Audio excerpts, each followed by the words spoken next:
aku mau nanyain mewakili mereka mungkin ya. Bisa nggak sih yang sudah orang dewasa itu dikitan gitu, disunat itu masih bisa ya dok ya? Bisa. Jadi kalau di tempat kita, di tempatku yuk, itu Ah, memang ada layanan khusus kitan dewasa. oh Ya, gitu. kitan dewasa itu meliputi ada dua. Yang pertama adalah kitan perbaikan, yang misal hasilnya jelek, ingin dibaguskan, ingin dirapikan. Atau kitan yang benar-benar belum Hasilnya diciptakan jelek tuh oleh kayak alam. gimana? Di Vermak. Ngomong-ngomong, ngomongin apa sih? Kok ada orang nih, ya sebelumnya kalau yang belum kenal nih Bayu, dokter Bayu ini adalah dokter yang spesial soal burung alias sunat menyunat ya, kitan lah, kitan. Ini menarik banget. Jadi kenapa? Padahal kan dia dihadapkan pada posisi untuk bisa jadi dokter, PNS dan lain-lain. Nah, dia malah buka jasa potong burung sunatan itu gimana, Bay? Bisa diceritain nggak gimana awalnya kamu bisa? Ceritakan. Iya, bisa milih ke jalan ini. Punya skill yang tidak dipunyai oleh orang-orang kebanyakan tuh loh, gimana? Bisa dibagikan ke teman-teman. Oke. Pada awalnya kenapa saya bisa buka klinik khusus kitan di rumah, yaitu awalnya itu pengalaman pribadi. Jadi kalau pada saat dulu aku di kitan atau disunat, itu kan sunatnya pertama tuh jauh. Jadi sunatnya dulu aku tuh di Bogem. Oh Jadi iya. Bogem itu Daerah di Klaten. Klaten. Klaten. Yang dekat Candi Prambanan tuh loh. Oh iya. Nah di situ tempatnya yang pertama kan jauh. Kemudian pada saat di kitan atau disunat tuh aku ngerasain sunat itu nangis. Jadi sakit banget dan aku nangis gitu. Oh gitu, iya dong. Nah ini Umur berapa sih biasanya? ya biar tahu. Jadi Iya, kenapa biasanya aku kalau kitan tuh umur berapaan jadi sih? pada saat Berapa? saat dulu tuh umurnya aku kelas 1 SMP. Oh SMP, umur berapa tuh? 13, 12 gitu ya? Iya. Ya 12-13 tahun lah. Jadi karena aku tuh kan belum berani sunat, akhirnya kelas 1 SMP aku sunat. Nah pada saat sunat itu tuh aku merasakan trauma Jadi trauma disuntik, kemudian rasanya sakit sekali, dan aku nangis sampai itu tuh dipegangin sama perawat-perawatnya. Oh gitu. Nah dari situ aku trauma kan, akhirnya aku punya ide pada saat dulu aku kuliah. Oh dulu aku pas disunat itu sakit, kemudian membuat trauma. Nah maka dari itu nanti aku cita-citanya bikin klinik kitan yang tidak menakutkan. Akhirnya tercetuslah gitu ya. Kan tanpa jarum suntik, tidak sakit. Itu cerita awalnya sih. Jadi by the way itu waktu kuliah diajarin ilmu sunatnya itu, ilmu motong burungnya itu diajarin nggak?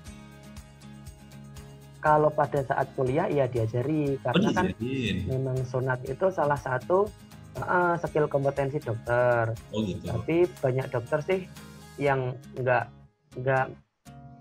aware, maksudnya nggak tertarik ke arah sunat gitu loh, karena ya mungkin itu tindakan biasa dilakukan perawat gitu, makanya nggak pada terjun langsung ke situ gitu. Iya. Tapi diajari. Berarti diajari kan. Nah yang menariknya tuh yang aku lihat, terutama Dokter Bayu dalam mengolah jasa ini, dalam memasarkan jasa ini tuh lewat sosmed ya, di Facebook, di Instagram itu kan, aku lihat menarik tuh. Nah apa sih yang ingin ditampilkan oleh Dokter Bayu sendiri? Caranya gimana biar orang tuh mau datang untuk sunat di tempatnya Bayu? Kalau yang lain kan aku jarang lihat di sosmed tuh buka jasa sunat. Apa itu nggak pernah. Nah ini baru aku lihat di Dokter Bayu itu kok bisa pikiran kayak gini. Terus apa aja sih yang Dokter Bayu lakuin buat promosi ini itu gitu. Biar anak-anak selain kan tadi mengatasi traumatik, mungkin anak-anak di luar sana juga sulit atau takut untuk disunat. Nah itu gimana sih Dokter Bayu untuk mengatasi persoalan itu? Oke, kalau untuk pemasaran sendiri, saya punya trik nih. Jadi yang pertama, anak-anak sunat itu yang paling ditakuti adalah satu, dengan jarum suntik. Ya, untuk biusnya itu. Nah, kalau pada di rumah kita yang aku punya, itu trik pertamanya adalah sunatnya atau kitanya nggak pakai jarum suntik. Jadi dengan kata-kata nggak pakai jarum suntik itu, anak-anak pada tertarik itu kalau lewat depan klinik baca, oh kita nggak pakai jarum suntik, jadi penasaran dan berani. Dan memang alatnya itu sudah canggih sekarang. Kalau dulu kan bius harus pakai jarum, kalau sekarang nggak perlu. Nanti untuk alat gambarnya bisa aku send fotonya. Itu yang pertama. Ya.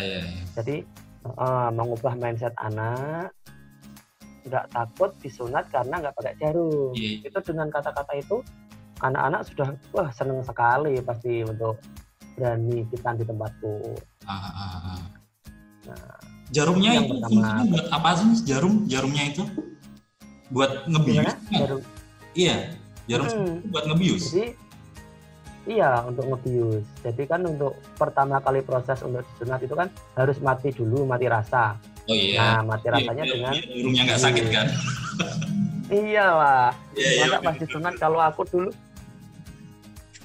dulu pas disunat jerit-jerit, teriak-teriak. Iya, benar. Ya, masih sakit sudah disunat. Itu yang pertama. Kemudian yang kedua tuh tempat view.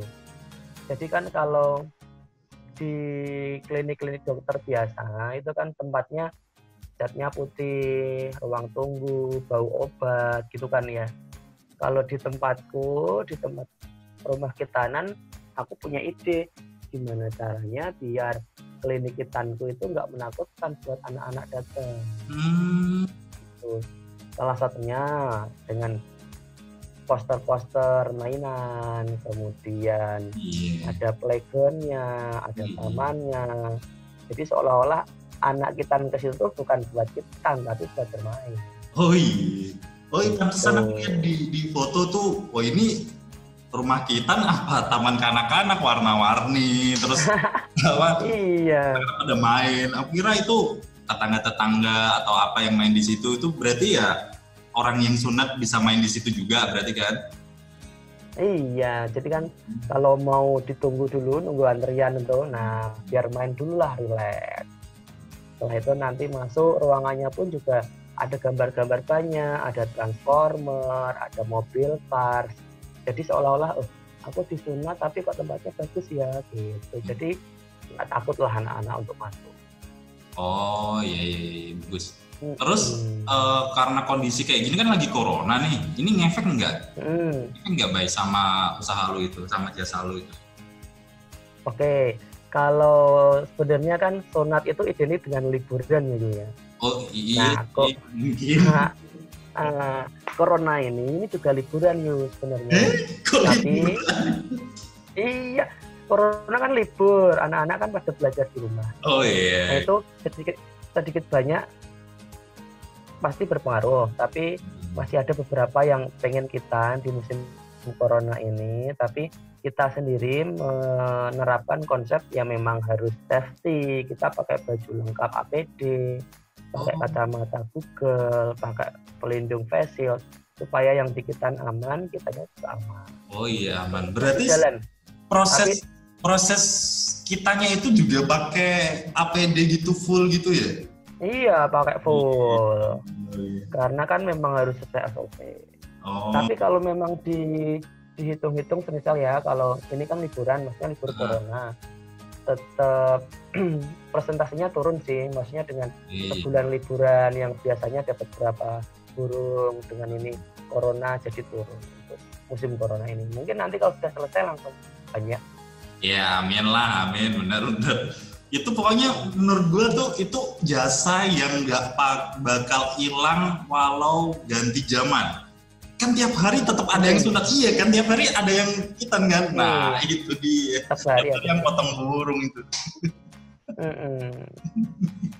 Nah terus nih yang bikin penasaran nih, kan tadi balik ke agak awal kan, Dokter Bayu sendiri tuh dokter ya, sebetulnya dihadapkan pada opsi yang lebih banyak lagi seperti kayak tadi kerja di rumah sakit, buka klinik yang lain, dokter spesialis, jadi PNS, memutuskan untuk jadi ahli potong burung ini. Ahli.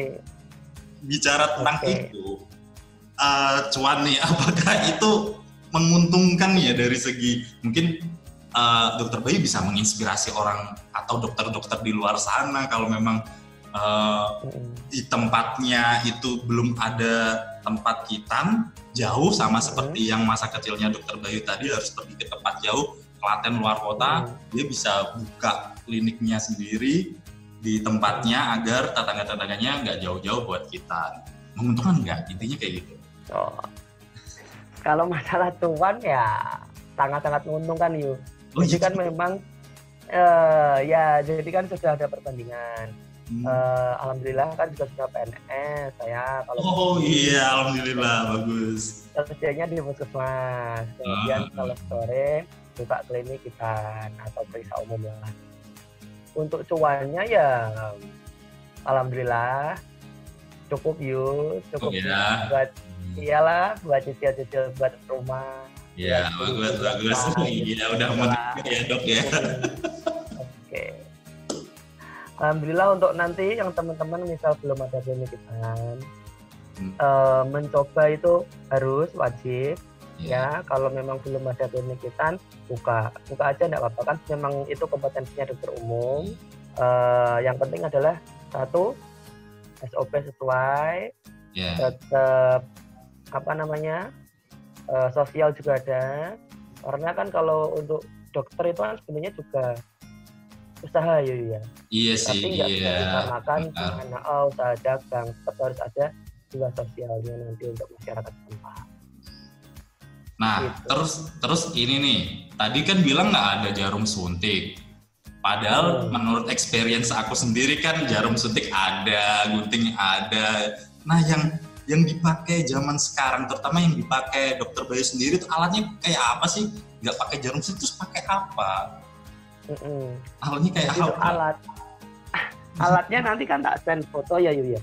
Oh iya, ya, nanti teman-teman bisa nanti aku kasih lihat fotonya di sini ya. Namanya apa alatnya? Alatnya namanya free needle injection. Itu juga alat. Iya. Namanya free needle injection. Free itu kan bebas. Needle itu kan jarum. Gitu. Itu kan disuntik. Jadi alat bebas suntik. Alat bebas suntikan gitu intinya. Iya. Itu nanti obat biusnya itu dengan bantuan angin tenang. Jadi misal ini alatnya ya nempel ke bius. Iya. Bisa gue ngebayanginnya bisa. Nah, didorong pakai angin. Jadi masuknya lewat pori-pori. Oh gitu. Berarti nggak sakit dong? Ya nggak sakit. Makanya itu tagline-nya itu kan tanpa jarum suntik dan minimal nggak sakit. Aneh banget sih. Terus kalau kayak gitu cepat sembuh juga dong berarti. Kan kalau untuk sembuh nggak ada suntik-suntik ya. Jadi kan nanti lebih sembuhnya juga cepat. Oh iya. Emang sekali kita tuh butuh duit berapa sih? Maksudnya kalau siapa tahu aku punya keponakan atau nanti ada teman gitu yang belum sunat kalau sunat tuh duitnya dia harus nyiapin berapa untuk model kayak gitu? Minimal berapa tuh duitnya? Nah, kalau untuk harga itu kan relatif nanti tergantung metodenya kan banyak ya. Oh gitu. Dari yang paling murah itu ada 500.000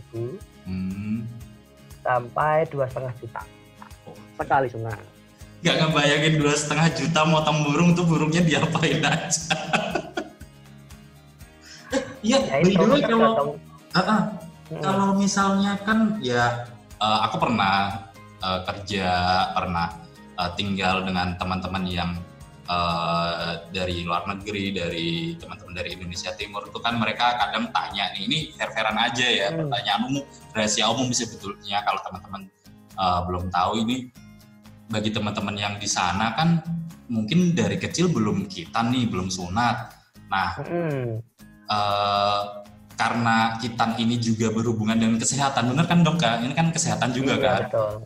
Mereka memutuskan untuk ya ingin Kitan juga, ingin sunat juga, tapi terkendala masalah kayak malu, terus nggak tahu mereka harus kemana. Akhirnya kan cuma nanya kayak orang yang sudah berexperience tentang burungnya yang sudah dipotong.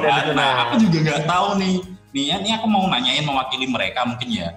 Bisa nggak sih yang sudah orang dewasa itu di Kitan gitu? Disunat itu masih bisa ya dok ya?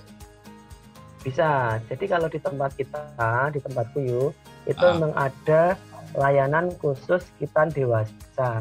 Oh gitu. Kitan dewasa tuh meliputi ada 2. Yang pertama adalah Kitan perbaikan, yang misal hasilnya jelek, ingin dibaguskan, ingin dirapikan. Atau Kitan yang benar-benar hasilnya jelek tuh kayak gimana? Di Vermak.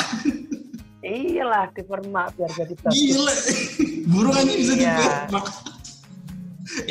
Bagus. Terus lanjut dok. Memang ada bisa layanan khusus di tempat kita nanti namanya Kitan dewasa. Harganya itu sama nggak yang dewasa itu atau lebih mahal dari yang rank yang tadi? Sama kan ya? Kalau sama. Jadi kalau harga itu nanti kalau Kitan perbaikan ada range-nya yuk dari 500.000 sampai 850.000, nanti tergantung tingkat kesulitannya, karena kan macam-macam tuh tingkat kesulitannya. Jadi nanti diperiksa dulu baru kita bisa menentukan harga. Gitu. Itu sih. Nanti bisa deh misalnya ini bisa jadi bisnis kita berdua.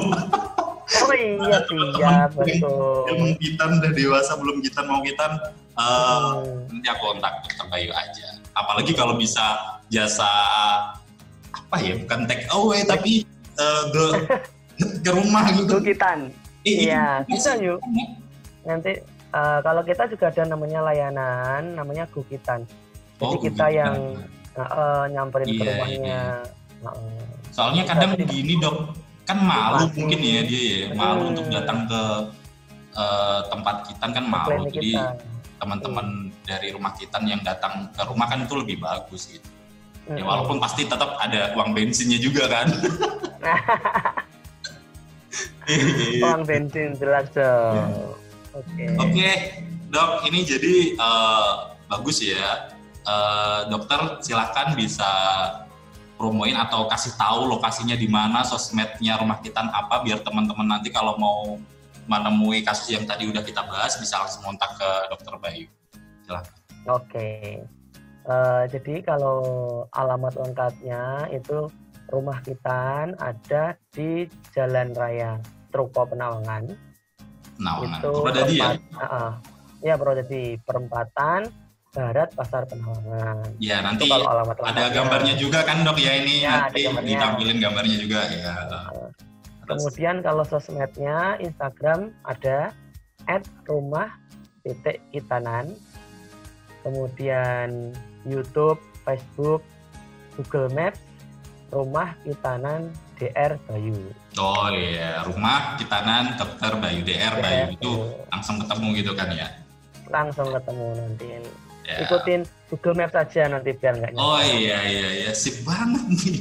Udah sunatnya tempatnya nggak nyeremin, harganya ya tadi bisa dipilih sendiri, terus bisa main-main. Katanya ini aku lihat testimoni salah satu di sosmednya Rumah Kitan itu setelah kita dapat mainan, itu benar nggak dok? Oh iya dong, itu juga daya tarik juga yuk, tadi lupa. Jadi kalau di tempat kita, jadi anak-anak kita itu tujuannya biar dapat hadiah itu juga ada. Wih, cerdas banget. Anda tuh cerdas dok. Tempat jadi lain nggak ada itu. Bagus. Jadi sebelum kita disuruh memilih dulu mainannya yang mana. Oh milih. Setelah milih kan nanti, oh iya dong. Milih yang besar boleh, yang kecil boleh. Tergantung paketnya tadi tuh. Oh tergantung paket. Jadi kan udah dapet tuh yuk. Iya, udah dapet tuh mainannya. Dibawa masuk ke dalam, nemenin adik sunat biar nggak nangis. Oh iya benar. Iya. Mainan sambil burungnya dipotong. Mainan gitu. Bener-bener. Ini revolusioner apa sih? Revolusioner. Nah ini bener-bener revolusioner. Itu kan nggak bisa juga. Tapi bagus dok, bagus. Ini benar-benar ya bagi teman-teman yang di luar sana belum tahu, mungkin ini benar-benar hal yang satu inspiratif bagi teman-teman dokter yang lain, misalnya yang buka usaha. Dua, orang-orang yang menemui kendala di mana dia kayak tadi demi kesehatan dan lain-lain harus kitan, tapi malu, nggak tahu caranya. Ya ini benar-benar solusi yang bagus lah. Thank you Dokter Bayu udah mau ngobrol. Sebagai penutup aku mau kasih satu tes otak. Kan dokter nih, otaknya dokter kan harusnya lebih pintar dari otak saya, di otak gue nih. Nah, mau kan dok ditanya satu pertanyaan aja. Oke, pertanyaannya, kalau kita nyalip pelari, kan ada lomba nih. Kalau kita nyalip pelari nomor 2, berarti sekarang kita ada di posisi berapa? Gampang banget itu. Berapa? 2 lah. Oh, ternyata Anda memang dokter. Aku udah nanya ini ke 3 orang, jawaban mereka satu terus, salah mereka. Satu. Oh, berarti memang Anda memang benar-benar dokter yang qualified. Oke, thank you ya Bay ya, udah mau diajak ngomongin tentang perburungan, sunat dan teman-temannya itu tadi. Semoga usahanya tetap lancar, sukses, corona ini juga hilang cepat-cepat, supaya nanti saya bisa vermak burung saya juga. Nah, nggak bercanda. Oke, makasih Oso. Ya, thank you. Dadah. Bye.